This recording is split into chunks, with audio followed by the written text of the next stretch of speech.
Good afternoon, to our cherished listeners. You are listening to us live on Baraka 98.7 FM. I'm your host today, Suleiman Issah, and you are welcome back to another edition of the exclusive campus show. Yes, and we are transmitting live from our studios here in Ahunjo in Sawam. For those of you who don't know where we are located, we are just the opposite the Chief Palace. Yeah, so if you are coming from Ebri, yes, we are just on your right hand side when you just alight at the Chief Palace. And then when you are coming from Insawam, that's the Insawam Government Hospital stretch.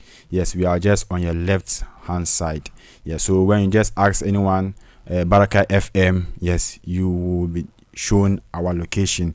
Yeah, so today on our exclusive campus show today, we are talking about xenophobia attack in South Africa. What's happening? What are the issues there? How did we get there? And then what are the conversation around it? And then to unpack all these issues and conversation, our host today is in the person of Mr. Swala Fusaini. Yes, he's my very good friend. And then he's going to enlighten us, help us understand what is going on in South Africa, and then the effect on Ghana, and then what are some of the government people saying about this xenophobic attack. And then we are going to know whether it is xenophobic attack in South Africa or is just a political stance that is going on. And our guest today is definitely going to tell us what exactly is happening in South Africa and what is the effect on Ghana. He's going to tell us a lot more things, and then myself here, I'm going to be educated also. I'm going to learn a lot more. So if you are listening to us, you definitely need not to touch that dial, because if you miss this show, I don't think you ever get it again. So yes, just tune into, if you just tune into Baraka FM, this is the exclusive campus show. We'll be going for a quick break, and then when we come back, we will be starting our conversation. Yes, so if before you go for the quick break, what we've realized in Baraka FM is that majority of you listening to us are not subscribed to our Facebook and then YouTube handles. So before we go for this quick break, just take your time, visit our Facebook handles, watch us live, click on the notification button, both Facebook, YouTube, and then you can as well go to our TikTok handles, and then you just follow us in order not to miss such conversation next time. Thank you so much.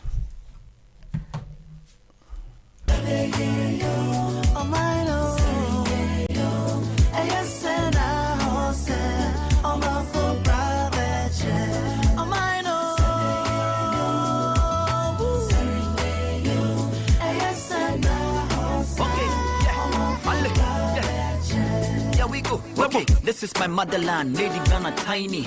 Anything I go talk, limit the timing. Bo, Bonia, hey, Boni Dane Fay, many me fend the Hikati and many won't pay.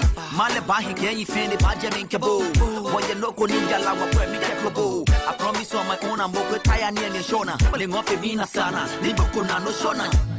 Yawaena, Zumunchia Fiko May, Kowan Kabila Capito, Zahida Kai. Banda bambanci mu daina zalunci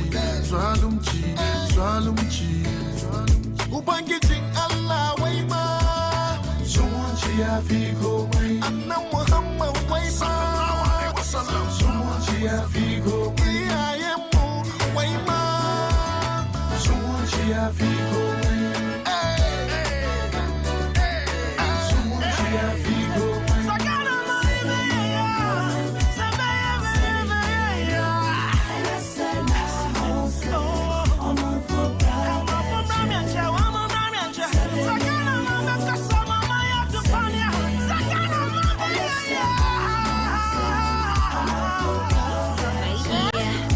See, this is not a peace song, it's a love song.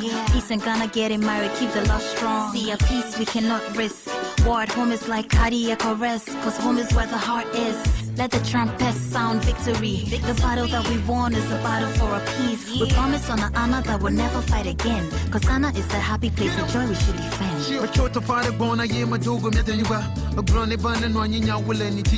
Get up, what's up, motherland? I didn't feel like Obidi and Afia. I'm in love with you now. Tamajiba Majihada Mabiatawa Wasanyan will a doji love from Gakachale. How? From the big six, you still to fix things. Mawa Hamakafu was Chicago reaches. If you don't want make it be, somebody for fight we they need one a piece. Hey, and come boom, hey, is it with If we to protect the nation, mother God and anyone I save it. Oh yeah. Fixing this conflict, this thing of you guys moving from one country to the other, I suspect it's no longer working. We don't want this as African people anymore. We are tired of seeing African migrants moving all over the world, refusing to fix your own countries. Now we're making it very clear to you guys, Utitina, we don't want you here. We want you to fix your countries. Now you came here with a traveling document. You came with a passport. You know that you are a visitor, but now you decided to come and integrate in our communities. You know very well that what you have done is wrong. How many children do you have here? We can come to Ghana and do what you're doing. Passport. Now you are carrying a bucket. It's 11 a.m. Very well that what you have done is wrong. How many children do you have here? We can come to Ghana and do what you're doing. Passport. Now you are carrying a bucket. It's 11 a.m. You are supposed to be fighting the government of Ghana there to ensure that they are getting things right. No, there's no fight in Ghana. You must fight what they did. Where's your papers? Passport. All right. So welcome back to Baraka FM, and then this is exclusive campus show.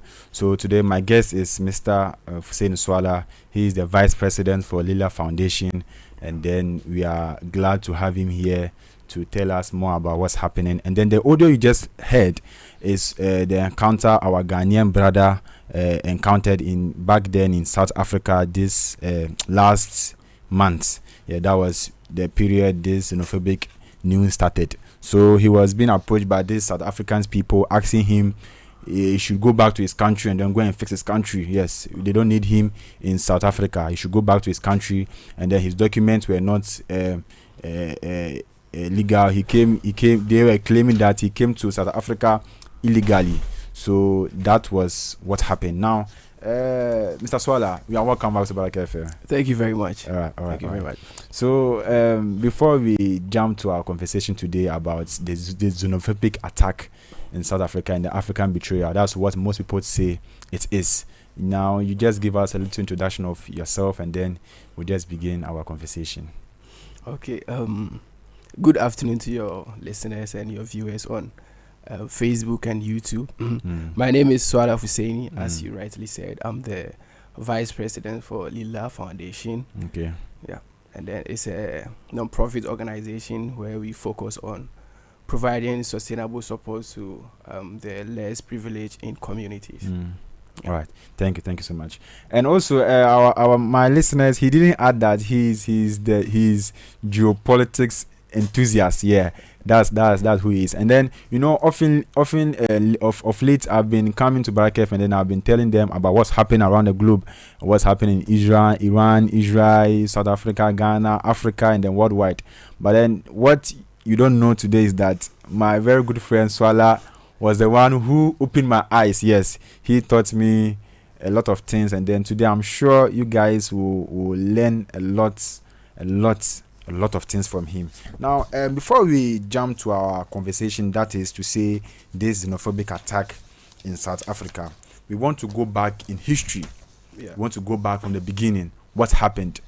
Yes, what happened to South Africa? And then when we go back in time, back in history, we'll realize that there was this apartheid and then white supremacy in South Africa region. Now we want you to tell us what transpired during that time, and then why we have this xenophobic attack in South Africa. Now just tell us the history behind all this happening in South Africa. Thank you so much. Yeah. Thank you very much for having me. Yeah. Yeah.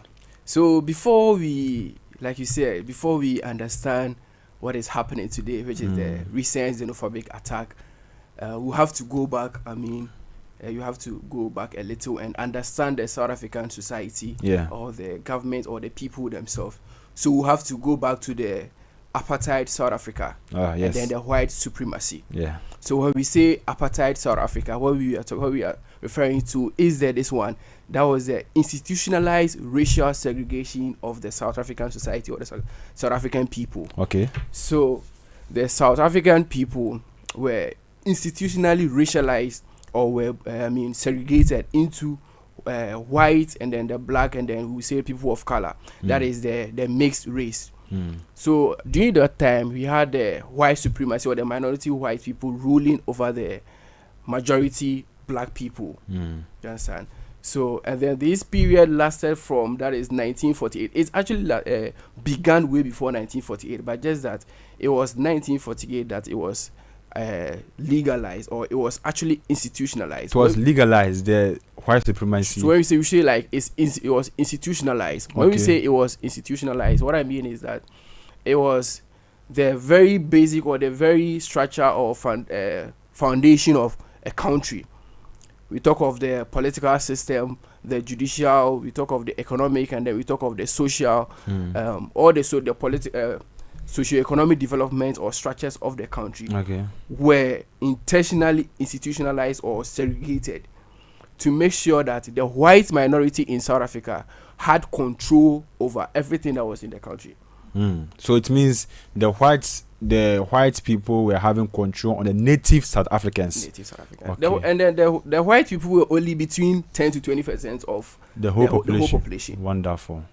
So they were able to control the whole South Africans. So that was how what is happening. Then you see, so maybe some of our listeners may be wondering how we have a population. Let's say we have a population and only 20% ruling or coming from some elsewhere to come into your nation and then rule over you, and then you just sit there. You know, there are so many factors, or there were so many layers that enable so many things that made it possible for the white minority to rule over the blacks. We had the political, the social and economic factors, and then we had the geographical factors. So we start with the political factors. What happened was that there was what we call the political monopoly. The white people made sure that they were in control of, like as I mentioned earlier, the political, that is the governing system of the country. When it comes to judicial service, when it comes to the policing of the state, all these things were in control of the white people. So even if you were a black person and you had an issue and you go to a court, you are going to a court where the judge, everybody over there was white. And even if you had black person there, that black person had no influence or had no say. You may be going to the court with your black lawyer, and I say your fellow African lawyer, but when you go to the court, your ultimate decision is going to be made by this one, the judge, who is a judge. And then also we had the economic infrastructure in the country. Let's take example, education. You know, the education was put in. We had schools for black people. We had schools for the white people. Wonderful. And then the white people intentionally, you know, made sure that the curriculum that was developed for the black people were supposed to train them to become for unskilled markets. Let me put that way. They were training them for unskilled labor. That's the white, the black curriculum. They made sure the curriculum that they developed for the black people were only going to prepare them for only unskilled labor, because they needed them to work on their farms. They needed them for the work that they don't want their fellow white people to do. So they intentionally developed the curriculum for that. And then again, we also had what we call the state policing. So when we say the state police, that was the government made sure that the police used force to ensure that the black people were put in order. You know, when they banned the ANC and then the other political organization and then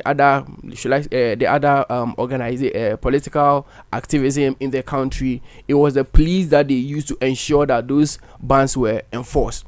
So what they did was that the police had the authority to, you know, arrest and detain without any. They will not give you any probable reason. They will just classify you as this one. You are a threat to this one, peace, and harmony in the society or in community. So they will just, arrest you and detain you. So the police people, were they white or blacks?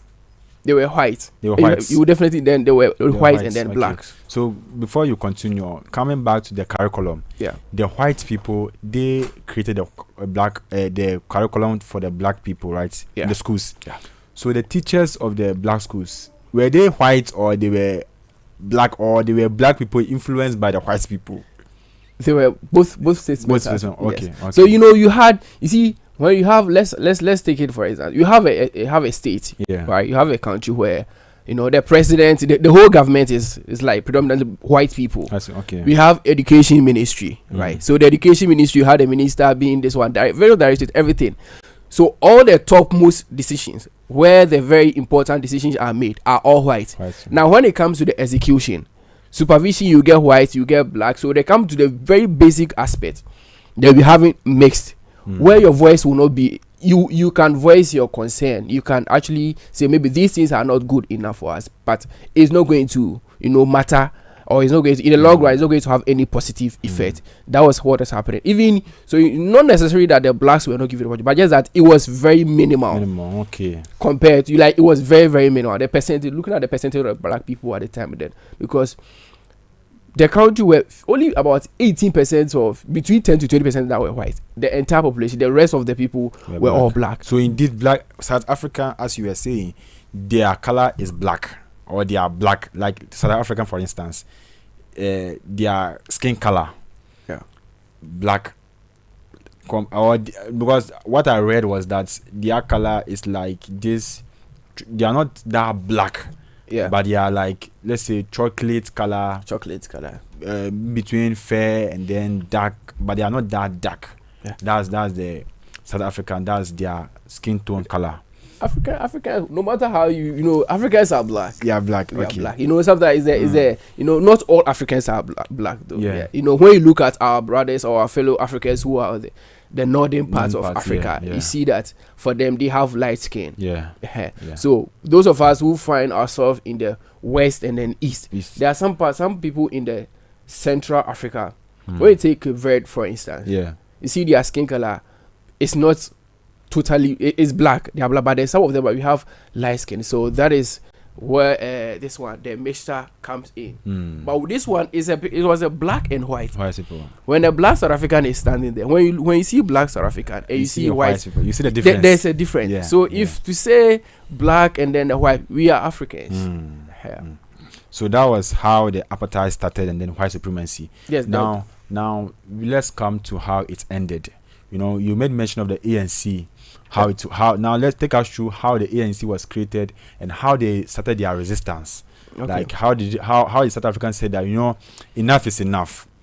We are fighting for our country. The white supremacy or the segregation and then the discrimination is too much for us. We can't take it anymore. So enough is enough. So how did it started, or what did they put in place to say, let's fight our country or let's fight our land? Okay, so the resistance, once you put in place activities, or once you start certain actions that, should I say, infringe upon other people's rights, right from the onset, there's going to be this one, resistance. Okay. So the resistance started when the segregation, or the apartheid started.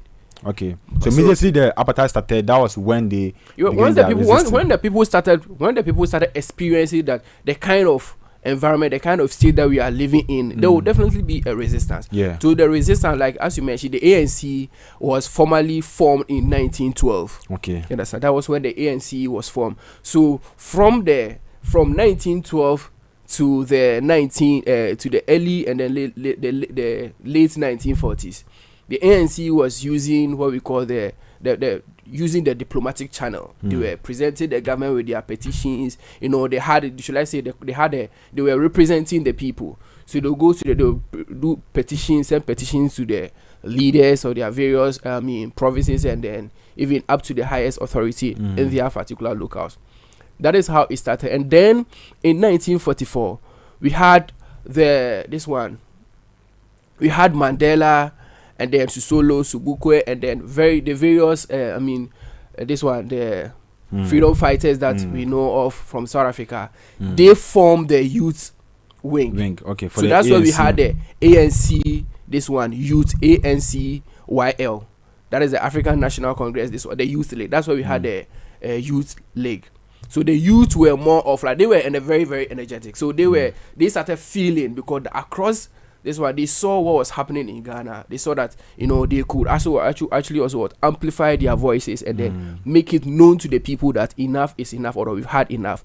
So the youth league started what we call they started various protests. The protest it went from just submitting petitions to protest, and then sabotaging the government. And then when I say sabotaging, it means, and what I want to refer to is, because of the segregation, there were places, should I say, I want you to explain segregation for our listeners to more understand it, the meaning of segregation. So we have the segregation. We take hospital for instance. Yeah. We had the black hospital, we had the white people. We had we had we go to public parks, all the public infrastructure. When you go, it's like we have the ones for black people are supposed to use particular facility. Okay. They are supposed to use this route. Okay. They are not supposed to come here. There are some beaches that black people were not allowed. You had to have a pass. Yeah, one thing that I was we had what we call a pass book for every black South African who was 60 years and above. If you were 16 years, you needed that pass book to enter white only areas. Yes. So that is more than 16 years. Yeah, that is if you are 16 years and above. Yes, if you are 16 years and above, you needed the pass book to access certain facilities or certain areas of the country. So all these things were happening when the youth wing was formed. They actually expedited the process. So they started with this with this activism of raising concern, their voices, going out for demonstration, protesting, and then using maybe places that will say all white facility then that will use. So those things that is where I should say the people started, a lot of the whole country started uniting. Okay. That's where we had the likes of Mandela. So at the earlier stage he was a lawyer. Yeah. Yeah. So he saw how the law was being used to maltreat his fellow Africans, and then one of Mandela's principle was he didn't care about your skin color, your race, or this one. For him, it shouldn't matter your skin color or where you are from. All of us must have the basic rights and freedom. Okay. So he was insisting. So for him, he be the leader of the youth wing of the ANC. He was advocating for this one, the coming together of all races to fight apartheid South Africa, or the white supremacy in South Africa. So in summary, what you are saying is that Nelson Mandela didn't like the apartheid. Yeah. But then he was willing to unite both the white people and then the black people, that is native South Africans, and then the white people, unite them to own South Africa. So he didn't say that, well, white people, enough is enough, go back to your countries. He just wanted them to live together, and then no racial this one. But before we go forward, I want us to look at Nelson Mandela himself. You see, you mentioned during 1912 when the ANC was formed, and when they started their resistance, the white people were not happy. Definitely they'll bring some retaliation towards that. Now that Nelson Mandela has come from the youth wing, and then he's advocating for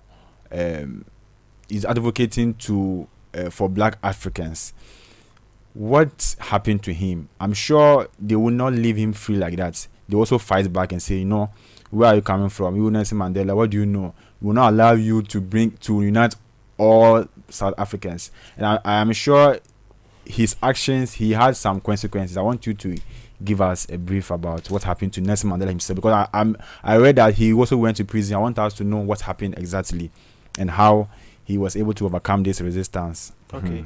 Yes, definitely. When when you decide to rise or oppose actions that are being imposed upon you by, should I say, your masters, they would also not be happy. Yeah. Understand? What was happening to South Africans early in the 1950s, 60s, and then the 80s was they were seen as second-class humans. Let me put it that way. So what second-class humans? The treatment that they were giving to them, for them it was like you are being condemned to work in the farm. For you, the only thing that you have to do is that I'll purchase my farm. You go there, you go and work for me. You don't have to vote. You have to sit when I ask you to sit. There are certain places that they were not deeming we the Africans, we that we are on our land. They did not see us fit to be benefiting from certain areas. That is why they condemn. So when you look at it, the 87% of the land at the time were given to were being owned by the white South Africans who were minority. The black South Africans had only 13% of the land, and then these lands were barren lands. Then all the arable lands were given to the white were captured by the white South Africans. Now back to your question. Yes, Mandela wasn't the only person that suffered from we had almost the ANC leaders, not even only their leaders, most of their members, their fighters, most of them were exiled. When you say exile, what does it mean? So most of them were stripped of their passports. Most of them were forcibly removed from their countries. Others also had to flee South Africa and seek refuge in neighboring African countries for them to be able to, carry on with their activities. Mandela was in prison. We had some people were even beaten in police custodies. They died in police custodies. The most popular one was this one, Steve Biko, who died in this one, police custody through beating. He formed what we call the BCM, the Black Conscious Movement. So his focus was more on, using music and using psychology, like trying to psychologically strengthen the black people's mind for them to know that, yes, even in as much as they are going through all these resistance and suffering, there is going to be a time where they will feel like, giving up and things, but then psychologically, they have to be strong. Some people lost their lives. A lot of people died. So those who did not die, some of them also died abroad. That it was years later that their body had to be brought back to South Africa. Wonderful. And then others, Mandela is is the one that we all mentioned because he was leading the ANC at the time. So having your key leader or the leader of your organization or your party being in prison, the whole conversation was centered around him. Because there are a lot of people who also paid huge prices. We can't mention and then honor all of them here. The time is limited for that, but then there are a lot of brave men, women, and children who sacrificed a lot for South Africa that we have today. Now, to our listeners, if you are listening to us and you want to know who Mandela is, you can go to our Facebook and then you will see exactly who Mandela is. I think they are bringing his pictures and videos of when South Africa was finally liberated. Yeah, so you can see on our screen on Facebook, there's this Mandela visiting other countries and then South Africa itself. Now, before we go to the end of the apartheid, how it ended, Mandela was in prison for 27 years. And then, as you made mention, during the 1940s or 50s, he stood up for his country. Now, during that period, we also saw a rising party that came through. And that party was Pan-African Congress, Pan-African National Congress or something like that. When the ANC was alive or when the ANC was there, the South African also created another movement, which was Pan-Africanism or Pan-Africanist National Congress. PAC,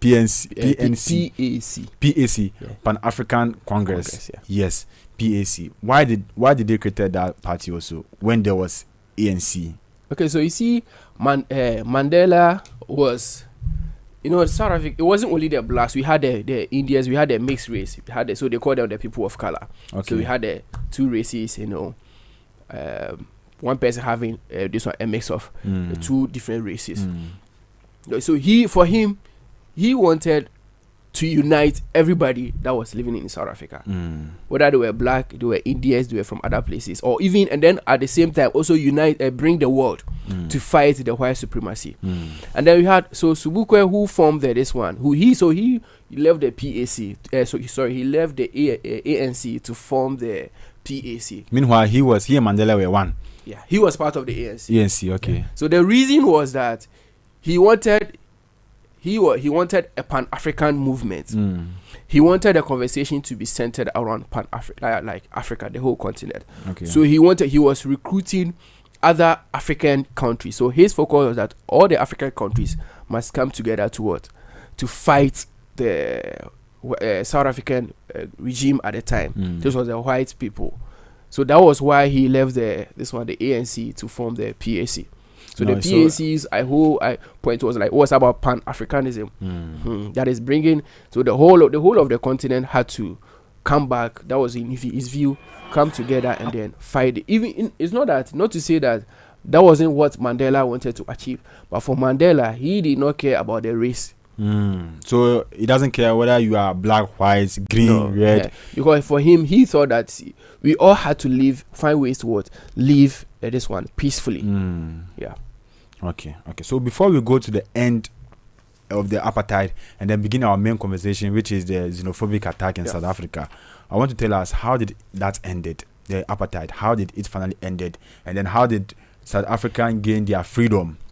How were they liberated actually? Yes, okay. I want you to take us through how it all ended up. Yeah. So from 1948 and then early 1950s, between 1950 to 1990, there were wave across the African continent. You understand? So people from like the whole continent were united. Okay. We all provided aid to South Africa to ensure that the apartheid, the suffering stops. So when when Mandela was in prison, the fight did not stop there. The fight there, the ANC had to move their headquarters because they were banned from South Africa. So they moved their headquarters to Zambia. Zambia hosted ANC for over 2 decades.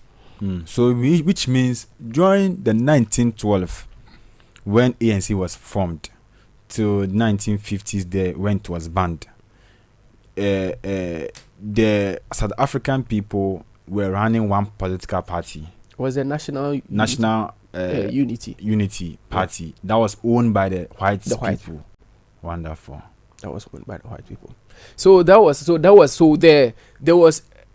wave of protest, like protest upon protest. So but then I think the whole the struggle shifted during the Sharpeville massacre. Sharpeville massacre. Yes. So that was should I say? So not only what was the Sharpeville massacre? So it wasn't that only did not define the process, but it kind of should I say yes, it expedited the process. What happened was that there were the people South Africa, black South Africans were protesting. They were marching, peaceful protests, and then the police responded with force. We had about 62 people that were shot and killed at that time, and then thousands were injured, displaced, and all over. So that one made it clear from there, and then the people said, then we are not going to give you the peace until you also give us our freedom. The fight, the struggle is going to on. So it was from there that a lot of movement had to be banned here and there. But even though they were banned, there were constant appeal. The people that were exiled, when they were exiled, they did not just go and sleep at the countries that they seek refuge from. They were going around the world to seek international support for the world to actually boycott or to sanction South Africa, the South African government at the time. Even Mandela himself had to get receive Ethiopian passport. That enabled him to travel around the world to seek international support. There were other members of the ANC and then the PAC that had to be given passport by other foreign countries. And then we moved to 1989. So the thing started in 1989 when the National Unity Party had a new president. That was the de Klerk. When he came, that was when he realized that given the amount of violence, the internal conflict, the internal unrest, civil war, unrest happening in the country, and the international isolation of South Africa, it would be unwise for them to continue the apartheid regime. That was in 1989. Okay. So 1990, February 2. So 2nd February 1990, and then he delivered a very powerful speech to the parliament. So when in his speech, that was when he unbanned the ANC. So he unbanned the ANC in February So in February 1980, was Mandela out of the prison? No, Mandela was still in prison. Still in prison. So when he unbanned the ANC in a televised, speech, 9 days later, and then Mandela was released from prison. Wonderful. 27 years in prison. 27 years in prison. Wonderful. And then this one, Mandela coming from prison did not just happen ever. It's not that when de Klerk became president and he decided to bring Mandela, or this one call for the release of Mandela. No, it was something that it was a year process. Right from the very moment that Mandela was in prison, there was this one constant backdoor negotiations that were going on for Mandela to be released. But just that Mandela could actually be released long before this one 19. But just that the conditions that were set before him, he refused the conditions. Okay. Mandela was a man of principle. That was one thing that everybody liked about him. Some of the conditions were he will be released on the basis that he was going to stop, prevent the people from, kind of revolting, or the people from revolting against the government. And then he did not like that conditions. So he preferred to rather stay in the prison than to come and betray the things that he stood for. So on February 11, 1990, when he was released from this one prison, that was when there was the process began. That finally ended in 1994. Okay. When South Africa went to the polls, I think there was 3 days polls, and then millions of people, about 2 million people, or a lot of people went to queue inside. So the voting took place in 3 days. 3 days. Wow. Yeah, 3 days. 26th, 27th. 23, 26, 27. So that was when Mandela became the president. So and then Mandela was elected as the first president, the first black president, president of South Africa. Wow. You know, when he was released during the time from 1990 to the 1994 elections, there were a lot of negotiations that went up, because the white people feared for themselves. They feared what will happen if a black person become this one a president. Yeah.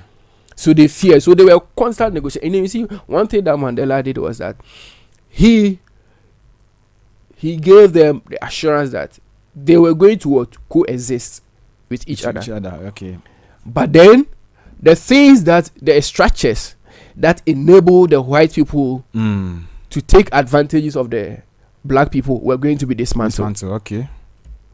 So when he was inaugurated in May 1994, that was when they started, moving into repeal some laws and some things that were that enabled the black people to be, should I say, more treated by the white people. Yeah. All right. So before we go, I want us to go for a quick break, and then when we come back, we'll continue with the main conversation today. Okay. That is xenophobic attack. Sure. Now, before we go for a quick, I want to ask a question. A lot of chaos, and then South Africa, anger in their citizens, a lot of danger, threats, and other things. Do you think South Africans themselves, the citizens, are they like, how do I put it? Are they chaotic, or let me just say, are they people who are very dangerous for South African people to just look at them that way because of their history behind their story? It's a condition. They've been conditioned to. So it's the kind of environment that they lived in. When you look at the struggle, what South Africa is going through it's something that every country that has been colonized is suffering from something. You see, when you are colonized, you are conditioned to certain environments. So some behavior changes. Okay, within you. Yeah. So when you give birth, those things passes through generations. It takes time for those things, for everything to come back, to reset. Okay. Exactly. Right. So to say South Africans are violent or this, or you can't, when you oppress somebody for a very long time, the person will resist. Yeah. And then the person's offering is going to be like that. So it's something that had people that they've been conditioned to. It's not like they are violent. They're violent. It's not all of them. This thing that is happening it's not all South Africans that support it. All right. So if you are listening to us, this is Baraka 98.7 FM, and then we are discussing on xenophobic attack on in South Africa, actually, to our fellow brothers, that's Ghanaians, and then other African countries. And then we are going for a short break. When we come back, we will go on to discuss the main conversation. Yes, thank you. Hey, I want to know.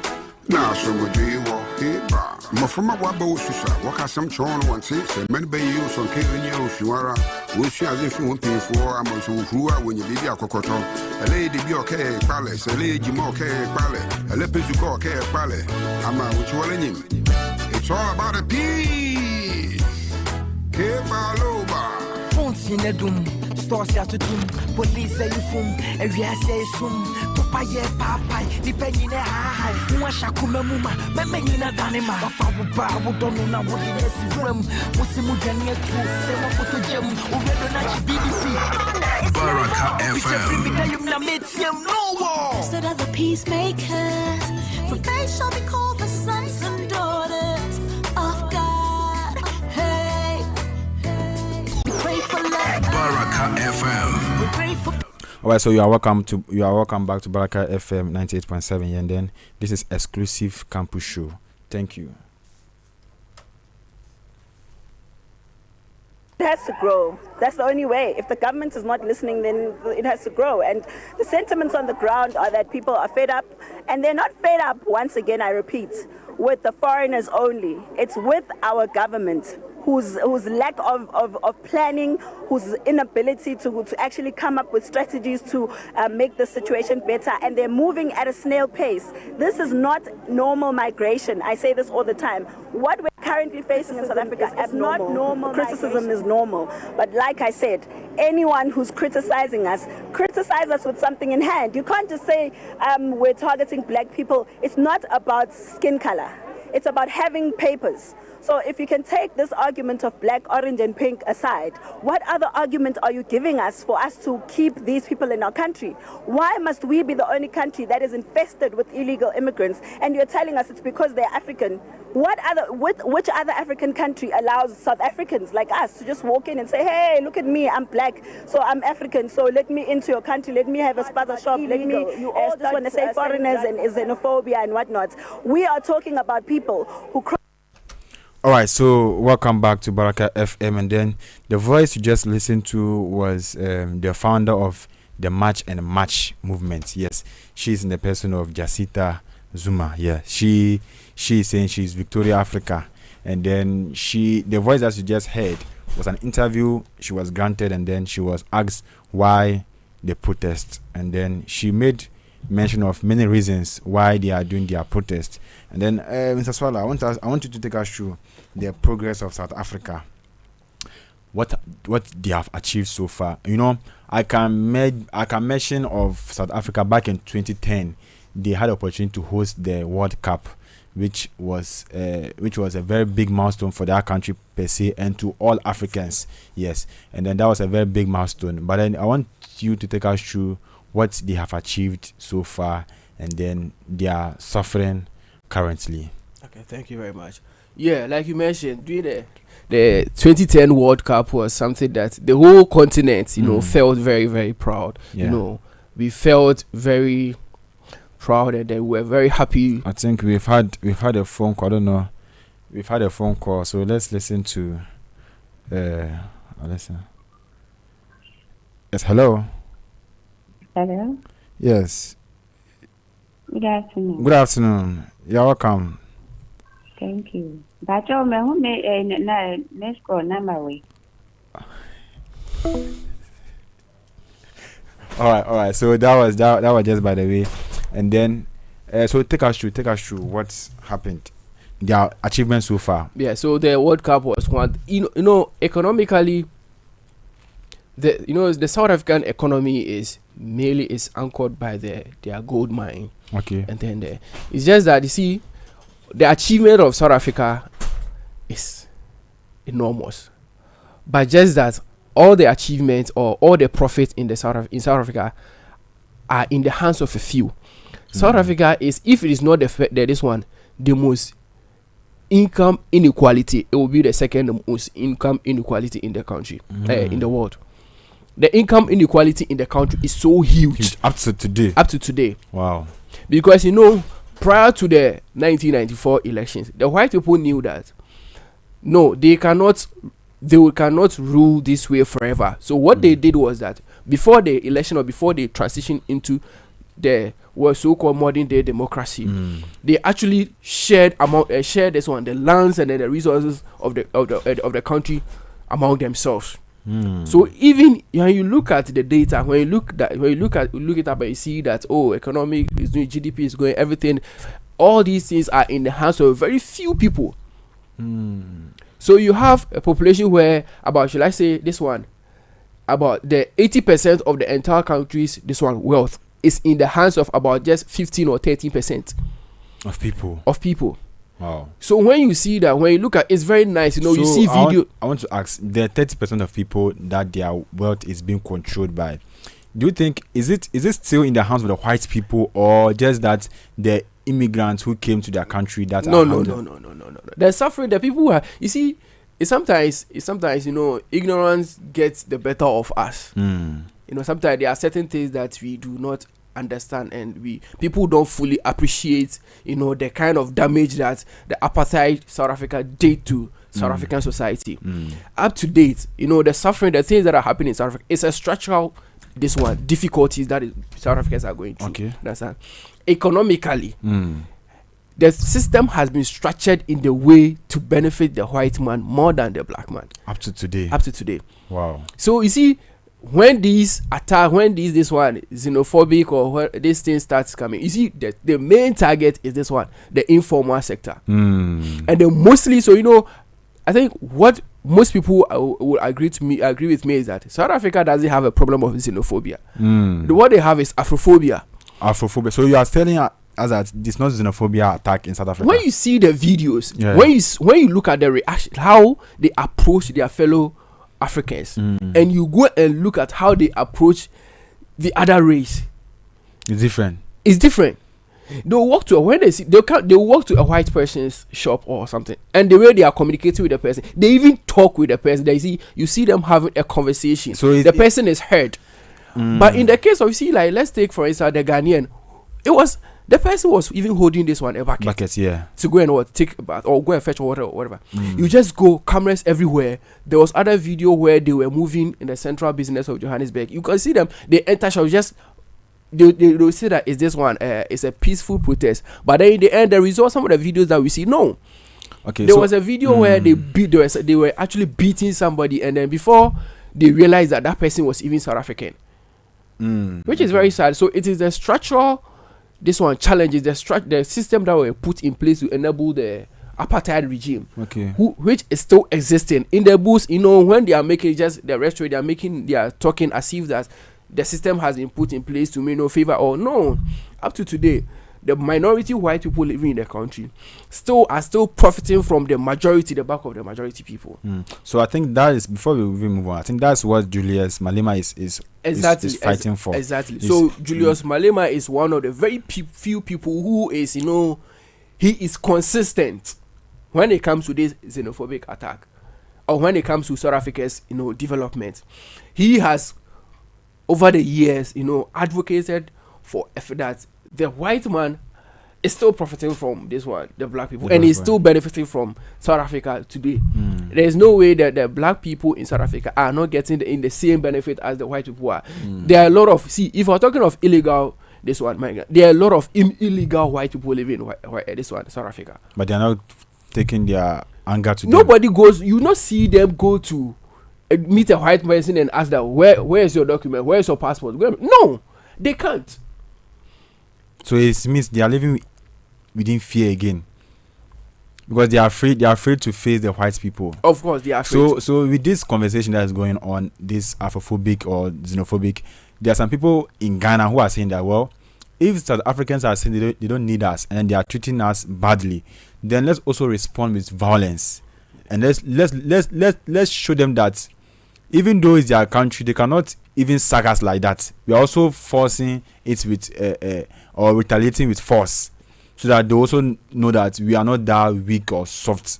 So do you believe that it should be treated or it should be handled in diplomatic way, or it should be handled in a violence way or retaliation in terms of forceful actions? Oh no, I think our government has done very well this one. I'll give this one my respect to our foreign minister, Honorable Samuel Kudjatu Ablakwa. You know, when the video first surfaced, he quickly engaged with our foreign mission, which is in South Africa. And then I think a day afterwards, this one communique was issued that the person in question had received this one a consular support from the Ghanaian mission abroad. You see, when you say that we have to also respond, it's not the whole country that is on. When you look at the people, this one that are protesting this one, most of them are millennials. Okay. And you see, some of them I should say, they have inadequate knowledge of what, not even Ghanaians, what the whole African continent did for South Africa.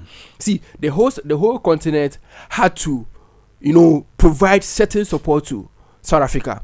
So if today they are saying this one, no, we don't want this one, it's just they just don't know. Most of them don't know what you are talking about. But you see, sometimes their idea or their argument is a bit justifiable, because they are saying that these people coming to our country are coming to our country illegally. They don't have papers.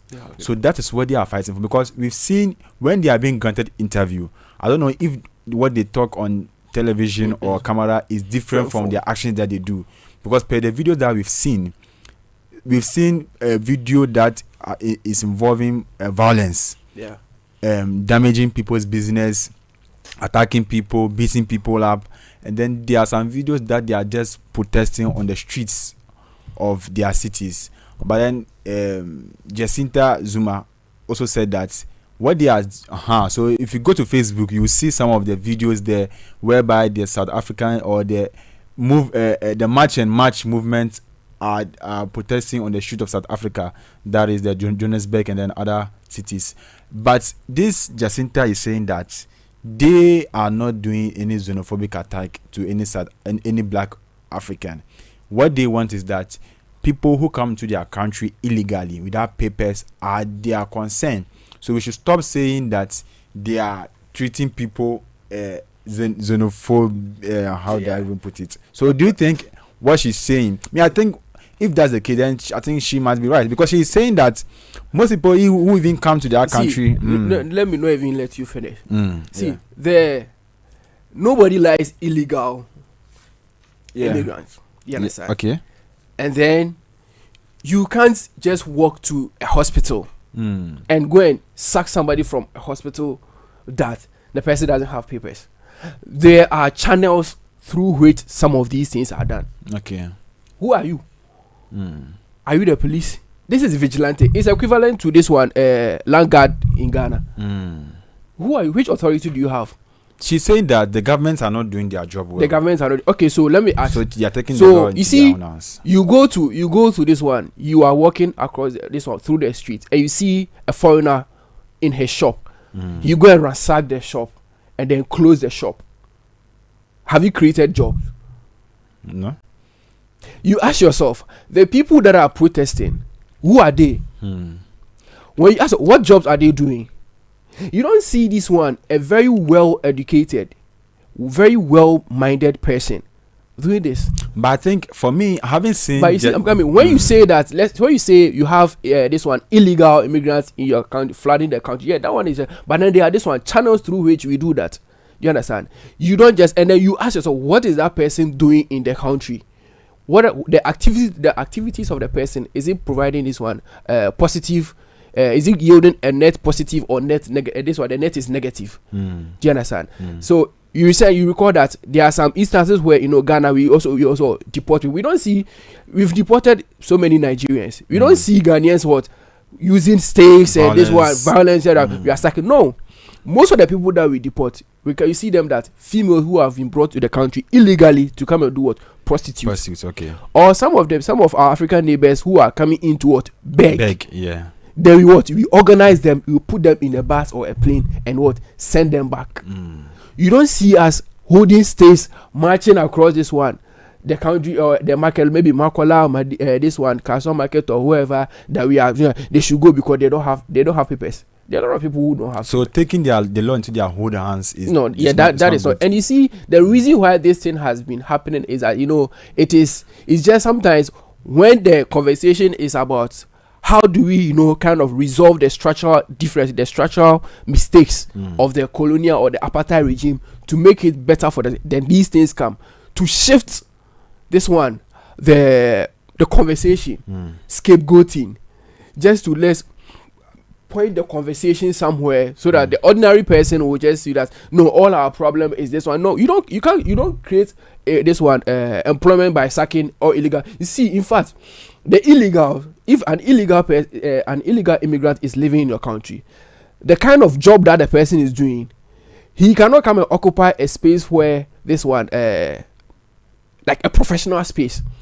You understand? Most of the work that these people are doing in the country, they are work that South Africans will not do. They will not do it. Yeah. It's just similar to like maybe Ghanaians traveling abroad somewhere. You are saying since you brought this conversation in about the work issue. Yeah. These South African people are saying that it's our country, we do work. Yes. But then these immigrants, when they come to our country, they take low they take that's why the incentives are very low. Then they take low salaries. They take low salaries and then low payments for some jobs, which makes the employers employ them more than the South Africans. See, 20 years ago, what most people were doing, the South Africans were doing was that, for them somebody to open a shop and come and sit there, and there's like maybe the whole day, maybe sales is not coming, money is not really coming in, and then a foreigner will come. Okay, maybe a whole year you are making like the person is making like, let's say 5,000 cedis, and the person will come and say, okay, you just go and sit in the house. I'll give you like 3,000 cedis. I'm renting the place for maybe 4,000 cedis every month. You are not doing anything.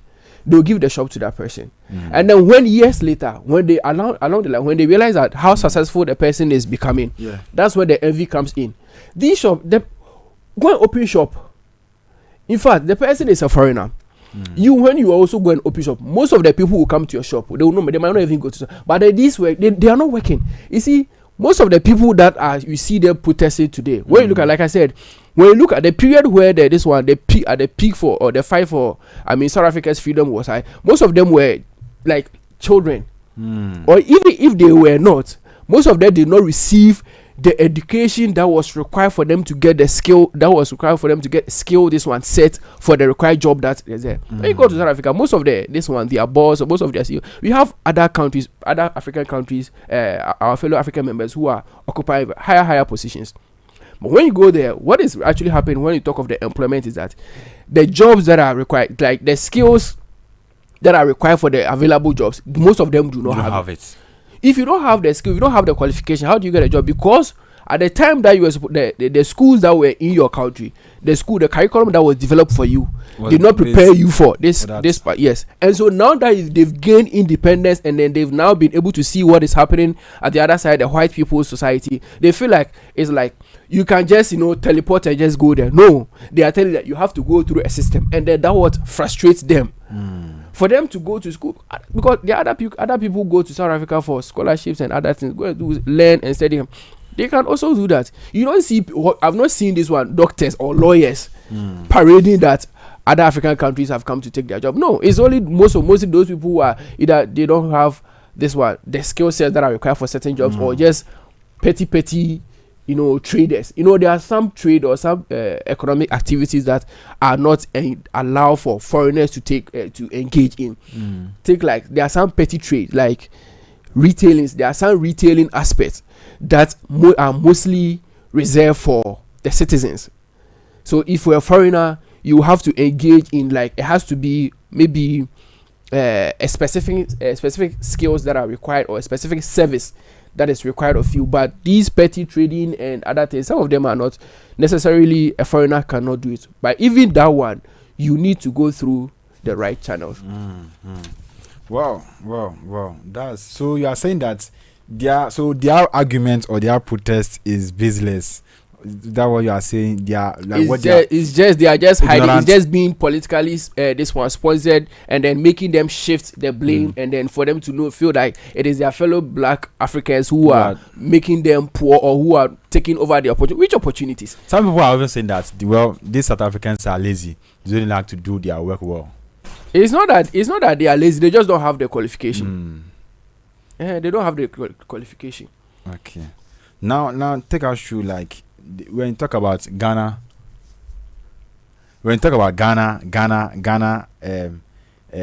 Before, I'm taking us back to Mandela regime or time when when African people came together to help, like they say, even them opening their headquarters in Zambia. Now, when it comes to contribution, what has Ghana done to South Africa? And then, when South Africans are attacking Ghanaians in South Africa, what is the economic deficiency or economic problem to Ghana and both South Africans? See, as I mentioned from the beginning, I said most of these people are, let's say, they don't have the adequate knowledge, or most of them don't understand history. See, when we talk of independence or liberation across the African continent, our founder, our first president, Dr. Kwame Nkrumah, you can't talk of liberation across the continent without talking about Ghana. So other countries, like I said, the whole African country came together to support it. Nigeria had what we called Mandela tax. Mandela tax, Nigeria itself. Nigeria. Wow. The Nigeria government was taxing its civil service. The workers were paying tax called Mandela tax. When you go to Tanzania, their citizens were donating money. Algeria provided infrastructure like base for the freedom fighters to fight. Even Mandela himself also trained in Algeria. Ghana, under our president, Kwame Nkrumah provided scholarship for South Africans. We stopped exporting products to South Africa. We stopped exporting products to South Africa to boycott this one. Nigeria lost millions of dollars in oil revenue because they decided to stop this one exporting their. So the exportation that they stopped was that to threaten the people? Yes, was that to make that, because that was to put pressure on South Africa. South Africa. You understand? The whole every country because they were benefiting more. Yes, every country that provided support had this one way or the other paid for with their economy or their infrastructure. Zambia, Mozambique, Tanzania, and then all the other African countries that we provided. Most of them, they had their economy being collapsed because they even stopped fixing themselves to help face South Africa. Because they have not even finished fixing themselves, and they were trying to help others. All right. So let me just come back to this issue again, Kwame Nkrumah issue.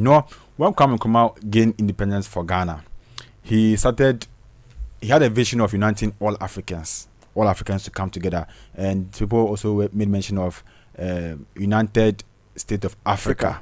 Yes, but in his driven mission, he also had the opportunity to also help other nations. Just say, like, donating amount of money to Guinea and other countries. People in Ghana at that time were suffering because they realized that this was the time you just gain independence to Ghana. Just focus on us. Just focus on us, and then develop the country. But now that you are trying to take money to other people's country, whilst your country is there, they felt that wasn't the right thing. So, do you think that complaint that the people were doing, was it the result of now that South Africans are attacking us? So people will say that, okay, so will say, you said you are going to develop someone in someone's country. Now the people that you've developed their country are saying that they don't need you anymore. So can you put that in an argument and say that what Ghanaians were complaining is happening today? I think that statement is factually incorrect, and then it's not logically, it doesn't add up. Because why am I saying so? The countries that we receive aid across the country, China provide aid to Africa. It doesn't mean China has solved all its problems. We can't compare the two economies though. But what I want to say is that when somebody decides to give you an assistance, it doesn't mean that the person's problem has been solved. What this one Dr. Kwame Nkrumah was trying to fight for during that period was I can say that is what is happening, because he knew at the time that if only Ghana had the independence, had the freedom, had the economic prowess, or had that economic development and then growth, the other countries, the other African members are going to leave their country to come to Ghana. Okay, they're going to be overpopulated. Yes, we'll be overwhelmed. Do you understand? Why not help that person to what? Stand on its own. So they will be in their country. Okay. You understand? And you see, it becomes very worrying when we are actually campaigning for a united front, like a united Africa. You understand? Now, I think on the 27th of May, Ghana will be visa free for all African countries. 27th of this month. Yes. Wow. That's so when you say that because our Nkrumah was using money to develop other countries, and those people had no, that wasn't the argument. He made a statement that this one, Ghana's independence will be worthless if it does not correlate to this one, African liberation. So his fight for African independence was to make sure that the whole continent was free from the imperial rule. Okay. In fact, at the time, if we had understood our fathers had understood Nkrumah's vision, we would not have been experiencing the challenges that we are having today. I'm sure we will have received this expense, but at a minimal rate. But the current economic state that we are in as a continent, if we had understood Nkrumah's vision and provided the support. So this to Dr. Kwame Nkrumah, I'm sure the whole continent would have been free, and then would have been economically building and then doing very much more better than we are today. Wonderful. I think this conversation, we could go more and more again, but the time is not allowing us to just finish.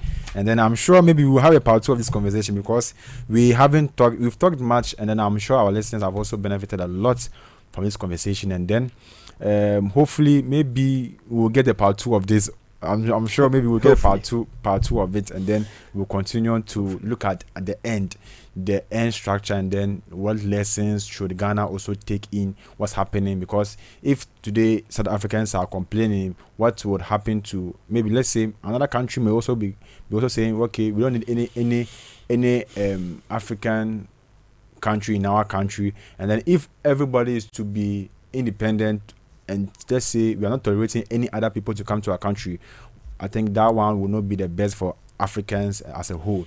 So this brings us to the end of our conversation with our honorable guest, Mr. Swala Fuseini, who is the Vice President for Lila Foundation. And then hopefully next week we'll make sure we bring the part 2 of it, and then we'll enlighten a lot of people to understand what is going on and what has been happening here in Ghana and whole Africa at large. And then until then, we'll meet again next week. Thank you so much. Yeah, the part about illegal. You all just want to say foreigners and xenophobia and whatnot.